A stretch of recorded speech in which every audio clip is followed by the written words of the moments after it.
In January 2026, a story spread fast that Nicolas Maduro had been captured, and that the United States was now effectively in control of Venezuela's oil. If that sounds like a movie plot, that's because it hits all the pressure points at once: energy, power, geopolitics, and money. But here's the problem. When a claim is this big, the most important question isn't, is it exciting? It's what's verified, what speculation, and what incentives are shaping the narrative. In this video, we're going to separate what can be confirmed from what is being claimed, and then zoom out to the bigger reality. Why Venezuela's oil matters, how oil control actually works, and what taking control would even mean in practice. First, let's define the claim clearly. The claim has three parts. 1. Maduro was captured in January 2026. 2. The United States now controls Venezuelan oil. 3.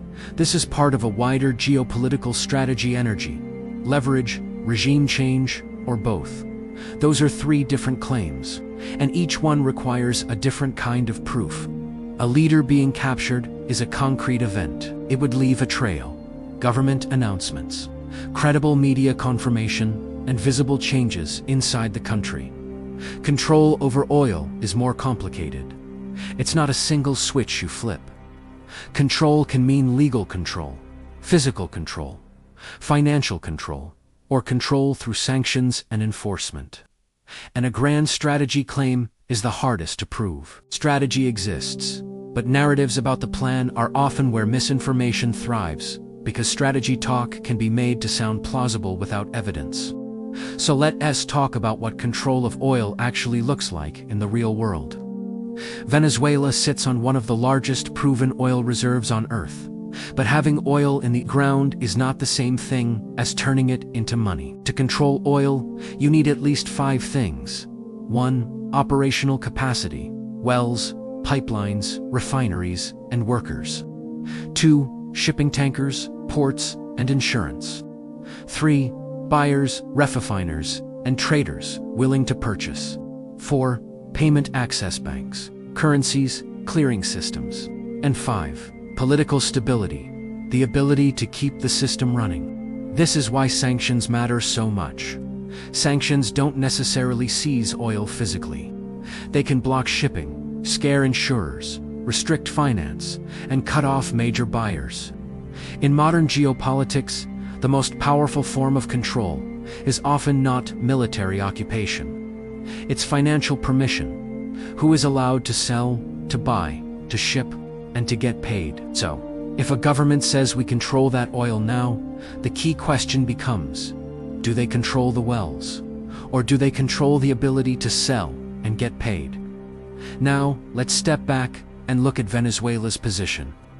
For years, Venezuela's economy has been heavily dependent on oil exports. When oil production falls, the country loses revenue. When revenue falls, imports collapse. When imports collapse, shortages rise. And when shortages rise, political instability grows. Over time, Venezuela's oil output has faced a mix of problems: underinvestment, equipment failures, workforce issues, and the pressure of sanctions and legal risk for foreign partners. Meanwhile, global oil markets respond to headlines fast. Even the perception that a major reserve could suddenly be opened up, restricted, or rerouted can move expectations, prices, and investment decisions. That's why Venezuela becomes a geopolitical flashpoint. It's not just about a country. It's about supply security in a world where energy remains a foundation of everything else. So what would it mean if the United States or any outside actor truly took control of Venezuelan oil?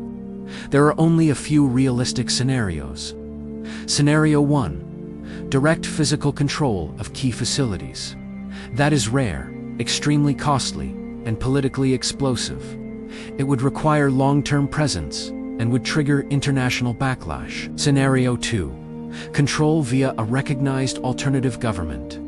In this scenario, an opposition or transitional authority is recognized internationally, and oil sales are redirected through that authority. Scenario 3. Control via enforcement power. This is the sanctions model. The ability to decide which tankers move, which buyers can purchase, and where payments can legally go. Scenario 4. Control via corporate structures and contracts. If foreign firms obtain licenses, contracts, and legal frameworks that let them operate and export, influence shifts even without full sovereignty changing hands.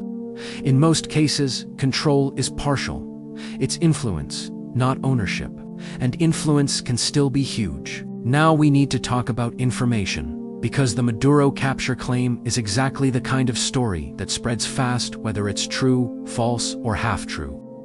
When big geopolitical stories break, there are usually three types of information circulating at once: verified facts, interpretations of those facts, and pure narratives designed to push emotion. If you want to think clearly, you must separate them.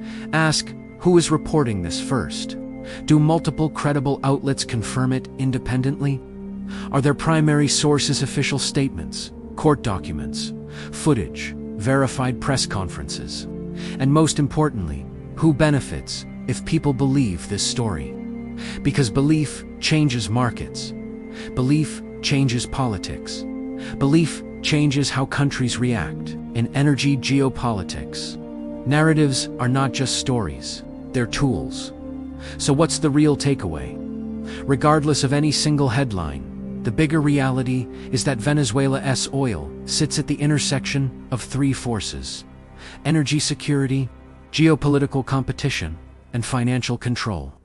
In the modern world, control often looks like access to shipping, finance, insurance, technology, and buyers. Countries that can restrict access can shape outcomes without ever stepping onto the oil fields. That's why stories about taking control resonate. People sense that power has shifted from pure military force toward systems, sanctions, contracts, banking rails, and trade permissions. If you want to understand the next decade, watch the systems, not the slogans. Watch who can sell, watch who can buy, watch who can ship, watch who can get paid, and watch how narratives spread, because in the age of geopolitics and markets moving in real time, perception can be almost as powerful as reality. This was World Explained.